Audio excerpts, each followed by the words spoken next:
Kita tumbuh dengan luka yang sering tidak terlihat. Kita diajari untuk terus berjalan, meski kaki terasa patah. Tetapi pernahkah kita berhenti sejenak dan bertanya pada diri sendiri, apakah aku benar-benar hidup atau hanya sedang menghabiskan waktu? Buku ini bercerita tentang Ale, laki-laki berusia 37 tahun. Tubuhnya besar, kulitnya gelap, dan hatinya lelah. Ia sudah memutuskan untuk mati dalam 24 jam. Namun sebelum mati, ia hanya ingin satu hal, seporsi mie ayam. Kadang di saat kita sudah paling pasrah, justru disitulah kehidupan mulai berbicara. Ale yang selama bertahun-tahun merasa tidak terlihat justru bertemu dengan orang-orang di sudut tergelap kota. Ia bertemu Murad. Meski kejam, Murad mengajarkan bahwa kadang kita harus berani melawan untuk bertahan. Ia bertemu Mami Louis dan Juleha. Mereka mengingatkan bahwa cinta tidak seharusnya diminta dengan memohon. Bahwa sebelum dicintai orang lain, kita harus belajar berdamai dengan diri sendiri. Lalu ada Ipul, seorang OB yang hidupnya jauh lebih sulit, namun tetap memilih bertahan karena ia hidup bukan hanya untuk dirinya sendiri. Yang paling menghantam adalah saat Ale bertemu dengan seorang ibu tua.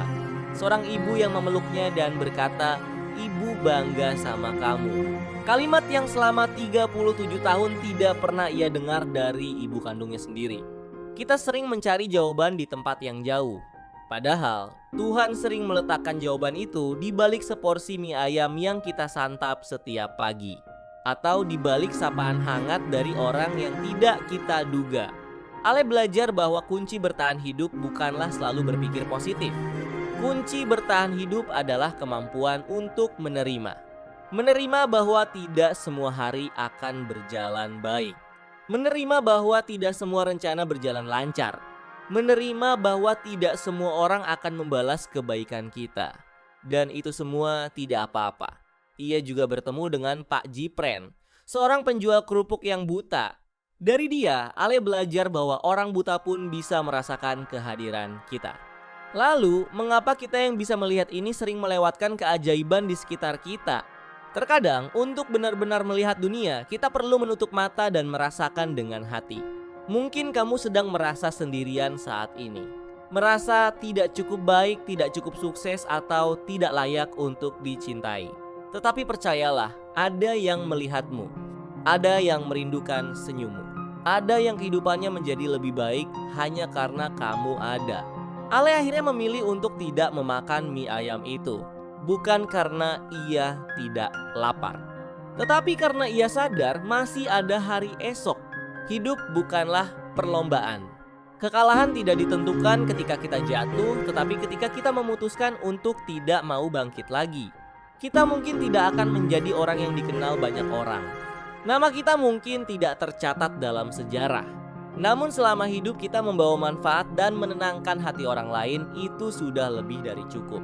Karena pada akhirnya hidup adalah tentang pulang dengan hati yang tenang. Kita tidak bisa memilih di mana kita dilahirkan. Kita tidak bisa memilih luka yang diberikan oleh orang-orang terdekat.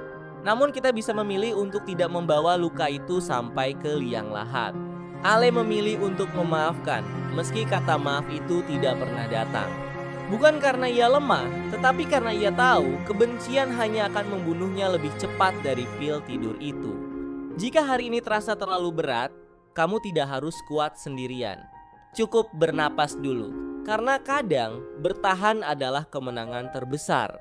Seporsi mie ayam bisa menyelamatkan nyawa seseorang.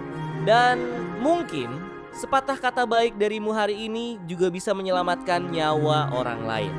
Jadi tetaplah hidup, tetaplah berjalan. Karena hidup ini layak untuk dijalani.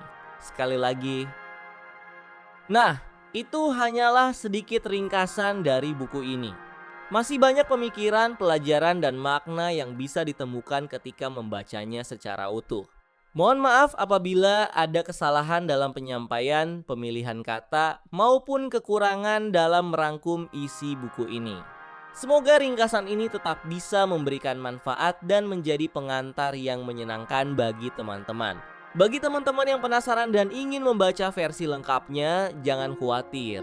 Aku sudah menyediakan tautan e-book buku ini di kolom deskripsi video. Selamat membaca.